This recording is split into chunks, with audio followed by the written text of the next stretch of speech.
Қайырлы күн баршаңызға. Бүгін сіздермен мерекелік дастарханға арналған тіске басарлардың салаттардың рецептісімен бөлісемін. Бізге тауықтың фаршы қажет болады.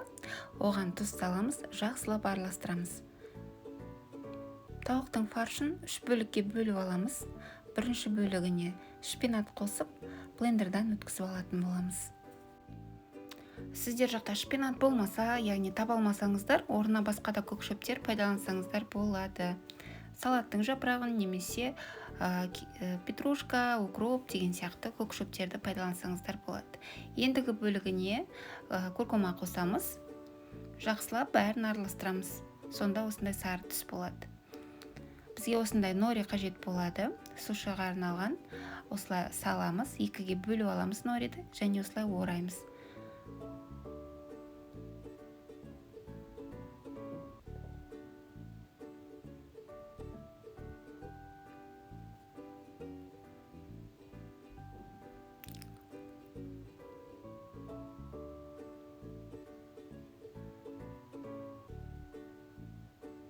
Фарш жабыспас үшін қолдарыңызды сулапсаңыздар болады.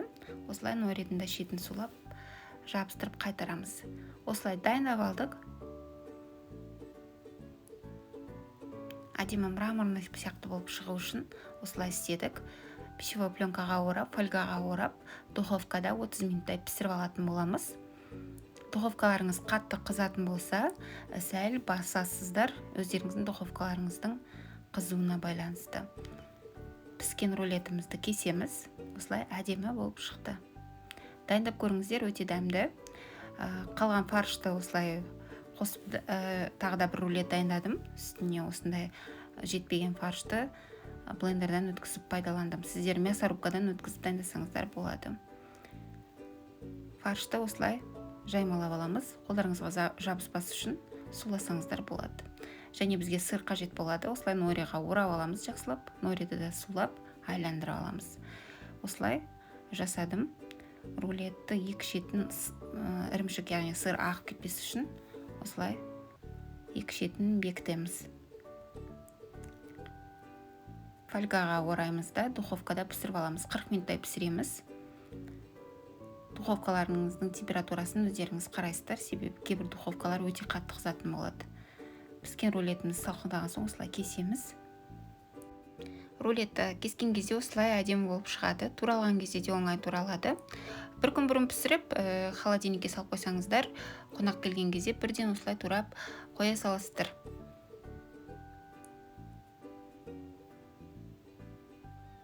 Өздеріңіздің қалауларыңызға, фантазияларыңызға қарай әсемдеп салсаңыздар болады. Алдағы уақытта қазір осы рецепттермен бөлісетін боламын. Салаттардың, тіске басарлардың видеоны соңына дейін көріңіздер. Келесі рулетке тағы да бізге тауықтың фаршы қажет болады. Осында моцарелла ірімшігі және нориді қайдан аламыз дейтін кісілер базарда сатылады, суши сатылатын жерлерде. Фаршымызға сәл тұз, куркума қосамыз. Және де бір пияз қостым мен қуырып. Сіздер пияз қоспай қойсаңыздар болады. Себебі мен пиязсыз жасаған кезде рулетім әдемірек болып шықты. Яғни өз қалпын өте жақсы ұстады. Видеода пияз қосып жасаған болатынмын. Және бізге осындай моцарелла ірімшігі қажет болады. Қайталап айтып кетем, мына пиязды мен сұйық майда, аз сұйық майда қуырып қосқан болатынмын. Қоспасаңыздар болады. Және бізге осындай зеленый горошек қажет болады. Зеленый горошекті осылай кипяток құйып шайқап алдым. Бізге және де нори қажет болады. Дәл видеодағыдай жасайтын боламыз. Бір нориді астына қалдырып, екіншісін сырға осылай ораймыз. Және зеленый горошекті осылай жаймалап алатын боламыз. Сіздер нені зеленый горошекті қоспасаңыздар да болады, қоссаңыздар әдемі болып шығады кескен кезде. Мына жерде пияз қосылғаннан кейін рулетім сәл кішкене зеленый горошектар шығып қалды. Сіздер пияз қоспай жасаңыздар, сүгіде зеленый горошектарыңыз шықпай әдемі піседі. Пияз қоспай жасаған рецепті мен түсіріп алмаптым, бірақ сіздерге кеңес берем, солай жасауға. Көріп тұрғандарыңыздай зеленый горошек мындай шығып кетті. Пияз қоспасаңыздар шықпай әдемі фарш тығыз әйбет болады да өзінің қалпын жақсы ұстайтын болады. Осылай екі шетін жақсылап бекітеміз де духовкаға 40 минутқа салып пісіретін боламыз. Духовканың өзіңіз градусын бақылайтын боласыздар, себебі әр духовка әртүрлі. Міне, рулетті кесіп жасадым. Ендігі кезекте бауырдан рулет дайындайтын боламыз. Бауырды осылай сүтке маринадтап алдым. Біраз маринадталғанша бізге сәбіз қажет болады. Сәбізді осында ірі күштен өткіздім. Және пияз қажет болады. Пиязды да ұсақтап, турап дайындап алдым. Блендерден өткізіп аламыз бауырды. Блендер болмаса, мясорубкадан өткізіп дайындасаңыздар болады.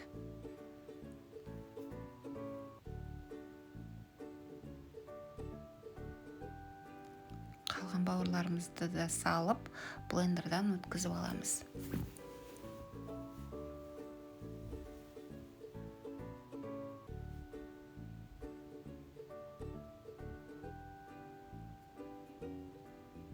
Бізге 2 жұмыртқа қажет болады. 2 жұмыртқаға 1 ас қасық сұйық май қосатын боламыз. Дәміне қарай тұз. Жақсылап араластырамыз. Бәрін араластырып алған соң 2 ас қасық ұн қосамыз. Кесек қалып қалмау қажет. Осылай жақсылап венчиктің көмегімен араластырып дайындап аламыз. Пергамент қағазы болады, пайдалансаңыздар, жақсылап майлап алыңыздар. Покландыкін пайдалануға кеңес беремін. Мына жерде менде Tupperware'дің арнайы осында ковригі. Осы ингредиенттер осы коврикқа дәл келеді. 15 минутқа духовкада пісіріп аламыз 180 градуста. Піскенше салмамыз дайындайтын боламыз. 3-4 ас қасық сұйық майға жаңағы пиязымызды қызарғанша қуырып аламыз. Сәл біраз қуырылған соң сәбізімізді салып, жақсылап араластырып, сәл тұз, дәміне қарай қарабұш қоссаңыздар болады. Пісіреміз.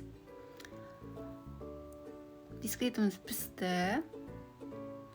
Осылай аударып аламыз. Осылай рулет қылып орап аламыз.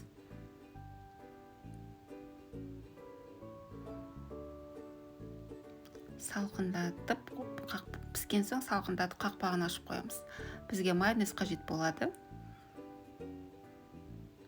Және 100 граммдай ірімшік қажет болады. Мен сол Эмердің моцарелла ірімшігін пайдаландым. Сіздер қандай ірімшік бар, соны пайдалана берсеңіздер болады. Жаңағы майонезімізге 2 тіс сарымсақты сақтап турап қосамыз. Рулетімізді, яғни бисквитін осылай ашамыз. Іш жағы кішкене осылай сынып кетті, сырт жағы жақсы өз қалпын ұстап тұрады. Уайымдамаңыздар. Бірінші майонезімізді, екінші осылай сәбізімізді саламыз. Үстінен ірімшігімізді себеміз.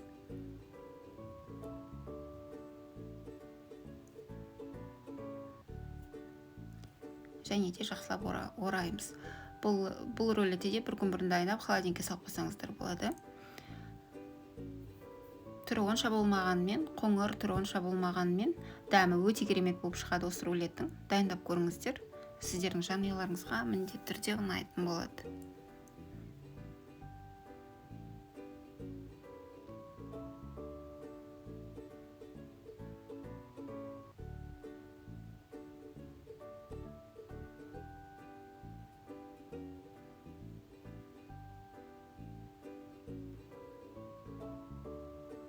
Ендігі кезекте бауырдан салат дайындайтын боламыз. Бауырды осылай сүтке салып дайындап алдым. Осылай сәл ұзыншақ қылып тураймыз.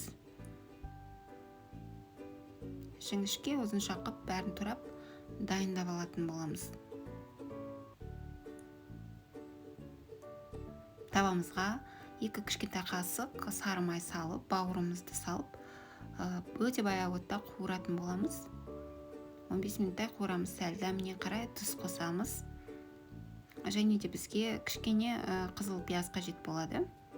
Сіздерде қызыл пияз болмаса ақ пияз пайдалансаңыздар болады. Бірақ ақ пиязды бір рет пісіріп жіберсеңіздер жақсы болады. Яғни бауырларыңызға салып араластырып жіберсеңіздер қатты ашты дәмі шықпайды. Және піскен бір картоп жақсы осылай туралу үшін бір күн бұрын пісіріп ашып холодильникке салып қойсаңыздар, осылай жақсы туралады.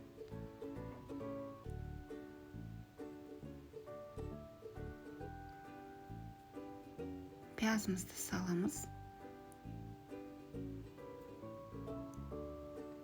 және де бізге осындай маринадталған корнишон қажет болады. Корнишон болмаса, жай маринадталған қиярды да жіңішкелеп турап қоса берсеңіздер болады. Сәл майонез, дәміне қарай тұз, қарабұш қосасыздар. Жақсылап араластырамыз. Өте оңай, дәмді салат, дайындап көріңіздер. Ер адамдарға міндетті түрде ұнайтын салат. Бетіне өздеріңіздің қалауларыңызға қарай көк шөптермен, неше түрлі нәрселермен әсемдеп, әдемілеп қойсаңыздар болады. Ендігі кезекте қызылшадан өте дәмді, дәруменге толы витаминный салат дайындайтын боламыз. Бізге осындай грек жаңғағы қажет болады. Грек жаңғағын жақсылап жуып, духовкада кептіріп алсаңыздар, әдемі болып шығады. Және де бізге піскен 3 тақ қызылша қажет болады. Қызылшаны суда қайнатып алдым. Қызылшаны пісірген кезде тұз салмай пісіресіздер, сол кезде қызылшаның дәмі әдемі болып шығады. Піскен қызылшаның дәмін көріңіздер.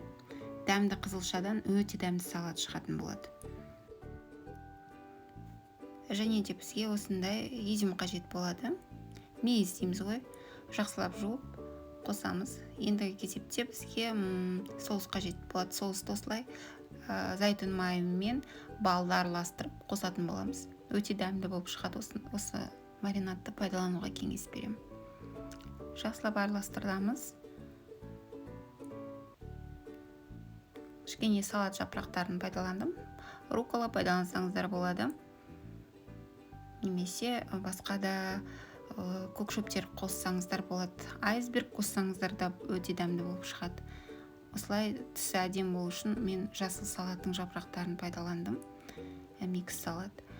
Осылай әдемілеп саламыз. Творожный сырды осылай сәл дөңгелектеп салдым. Сіздер моцарелла пайдалансаңыздар болады. Еш нәрсе салмасаңыздар да болады. Міне осындай виноградты да ортасынан кесіп қойдым.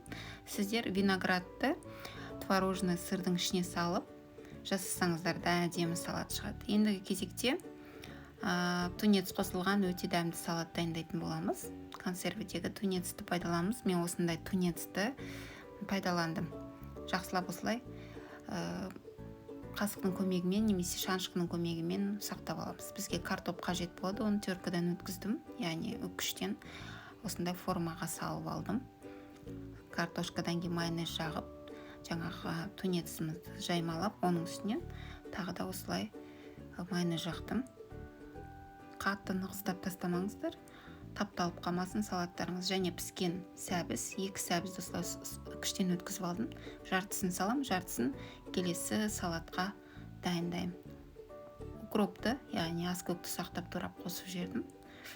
Мына жерде піскен сәбізді ұнатпайтын болсаңыздар, корейский салатты сақтап турап салып жесеңіздер де өте дәмді болып шығады. Майонез қостым. Жұмыртқаны осылай әдемілеп узор жасап аламыз. Бірақ оны мен басқа салаттың бетіне пайдаландым. Алып қойдым да басқа салатқа пайдаландым. Мына жерде жұмыртқаны қалған осылай ұсақ үккіштен өткізіп салаттың бетіне салдым. Бетіне осындай көк шөптерді салып жібердім. Ендігі кезекте баялдыдан әдемі дәмді тіске басарлар дайындайтын боламыз. Осылай дөңгелек қып кесіп алдым.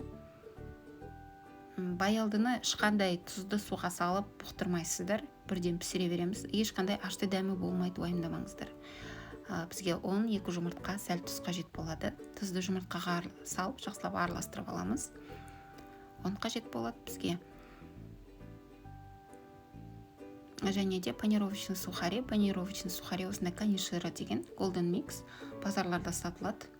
Бірінші 10-ға, екінші жұмыртқаға, үшінші осылай панировочный сухарияға аунатып, біразын дайындап аламыз. Дайындап алған соң сәл сұйық май құйып қыздырып, орташа отта екі жағын араластырып, яғни аударып отырып пісіріп алатын боламыз. Енді рулетиктар дайындайтын боламыз. Баялдыдан негізі бұның рецептісі бар менде. Осы арнада астына бөлек ссылка қалдырып кетем. Осылай қолдарыңызды кесіп алмай, әдемілеп жұқалап турап алатын боламыз. Осындай бір баялдының өзінен 12-13 рулетик шығады. Жұқалап кесетін болсаңыздар. Бұны да дәл солай ұнға, бірінші, екінші жұмыртқаға матырамыз. Одан канишира, яғни жаңағы панировочный сухаримызға аунатып өстіп дайындап аламыз. Бір 5-6-ын дайындап алған соң сұйық майларыңызды қыздырып шетінен пісіре берсеңіздер болады. Шетінен пісіріп, мен осылай шетінен піскенше қалғандарында солай дайындап пісіретін боламын. Бұны да сол баяу отта екі жағын аударып пісіріп аламыз. Енді ішіне салмасын дайындаймыз. Мына жерде қызанақ менде, қияр және болгар бұрышы. Сіздер өздеріңіздің қалауларыңызға қарай ірімшік пайдалансаңыздар да болады. Майонез, оған 2-3 тіс сарымсақты ұсақтап турап қосамыз. Жаңағы пісіріп алғандарымды осылай сорытып қойдым. Кішкене майонез жағып, осылай салаттың жапырағын салып орайтын боламыз. Ал мынаған осылай екі жағына майонез, қызанақ салып пісіреміз. Салат жапырағында қоссаңыздар болады. Ендігі кезекте наггетсті дайындаймыз. Наггетсті қуырмаймыз, духовкада дайындайтын боламыз. Тауықтың төс етін осылай өте жұқа қылып кесіп аламыз.